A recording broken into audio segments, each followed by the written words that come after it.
Welcome back to your exclusive Reviews channel, where we analyze movies in the most concise manner possible. In this particular video, I will dissect a captivating crime noir film released in 2019 called Motherless Brooklyn. Brace yourselves, as this movie delivers an abundance of thrilling action, suspense, and crime. Stay tuned and get ready to be captivated. In the 1950s, Lionel Essrog runs a detective agency in New York City with his colleagues Gilbert Coney, Danny Fantle, and Tony Vermont. Their boss, Frank Minner, had rescued them from orphanages and now they all work for him. Lionel, who suffers from Tourette syndrome, is known for his kindness and intelligence, despite leading a somewhat isolated life due to his condition. However, his Tourette's also grants him perfect recall and memory, making him excel in detective work. Frank is involved in a secret job and asks Lionel and Gilbert to accompany him to a crucial meeting. During the meeting, Frank is shot by a group of men after refusing to reveal the location of some important information. Despite Frank's efforts to mislead the men, he succumbs to his injuries. Lionel and Gilbert rush him to the hospital, but it is too late, and Frank passes away. Julia, Frank's widow, entrusts Tony with the responsibility of overseeing the office. Lionel, determined to uncover Frank's work and the identity of his killer, adopts Frank's hat and coat to begin his investigation. He stumbles upon a matchbox in Frank's coat pocket, leading him to an African-American bar. By piecing together snippets of conversation he overheard, Lionel realizes that Frank's findings were linked to Laura Rose, an employee of Gabby Horwitz. Gabby and Laura are fighting against gentrification in the city, where underprivileged and minority communities are being displaced. At a council meeting, Lionel spots Moses Randolph, the figure blamed by the locals for the issue. Moses, responsible for development and numerous parks in New York City, becomes a target of Lionel's inquiries after he impersonates a reporter and receives tips from a man named Paul who spoke out against Moses at the meeting. Under the guise of covering the gentrification story, Lionel befriends Laura and learns more about the situation. Following Laura, he ends up at the club Frank was investigating, where they share a dance. Mistaken for one of Randolph's associates, Lionel is attacked by Laura's father's men, only to be rescued by a trumpet player at the club who offers him shelter. As Lionel delves deeper, he uncovers Paul's connection to Moses as his brother, as well as Lieberman's involvement in corrupt housing deals. He also exposes the fraudulent nature of housing relocation programs.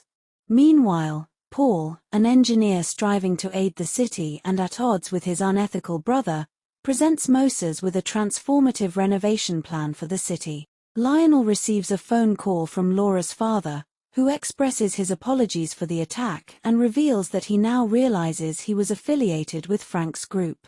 He informs Lionel that he possesses crucial information, but when Lionel arrives at the club to meet him, he discovers that Laura's father has been murdered and made to appear as if he committed suicide. Laura discovers the distressing scene and Lionel decides to spend the night at her apartment to provide comfort and support. During their conversation, Lionel confesses his true identity and explains that his sole objective is to seek justice for his friend Frank. He expresses his concern for Laura's safety, believing that she may be in danger as well. Lionel discloses that Frank used to refer to him as Motherless Brooklyn. Upon stumbling upon photographs of Paul meeting with Laura's father, Lionel confronts Laura about this revelation. She clarifies that Uncle Paul is, in fact, her biological father, and although she had suspected it, it was never officially confirmed. Troubled by this new information, Lionel approaches Paul and expresses his suspicions that it may somehow pose a threat to Moses, unable to fathom the idea of him endangering Laura's life. Paul vehemently denies any involvement in such actions, asserting that both Frank and Laura's father had devised a plan to extort more money from Randolph's henchmen, despite his advice against it. Paul implores Lionel to uncover the evidence that would support his claims. Randolph's henchmen call for Lionel to meet with Moses. Moses instructs Lionel to join his group and cease investigating, giving him a 24-hour deadline to make a decision. Lionel eventually connects the dots and discovers that the key to a safe deposit box is hidden inside Frank's hat. Within the box, he finds the deed to a building and Laura's birth certificate, revealing that Moses is her real father, not Paul. Lionel hands the key over to Paul and encounters Tony, who has been working for Randolph conducting surveillance. They share a drink, during which Tony confesses to having an affair with Julia. Tony advises Lionel to accept the offer, as Laura's life is in danger. In a fit of rage, Lionel throws hot water at Tony's face and rushes to rescue Laura. He manages to intercept her just before she enters her apartment, and the two escape, eventually gaining the upper hand on the hired killers. Laura pushes the larger one off the fire escape, while Lou confronts them with a gun but is knocked out by the trumpet player, who had seen Lionel in action. Lionel has the musician drive Laura out of town. Lionel meets with Moses to discuss the situation. Moses, who raped Laura's mother, is confronted by Lionel, who wants him to leave Laura alone. Paul, a man of morals, signed off on the birth certificate. Moses questions Lionel's intentions, wondering if he wants him to stop his latest project in the poor neighborhood. Lionel reveals that Lieberman is corrupt and instructs Moses to take him out for Frank.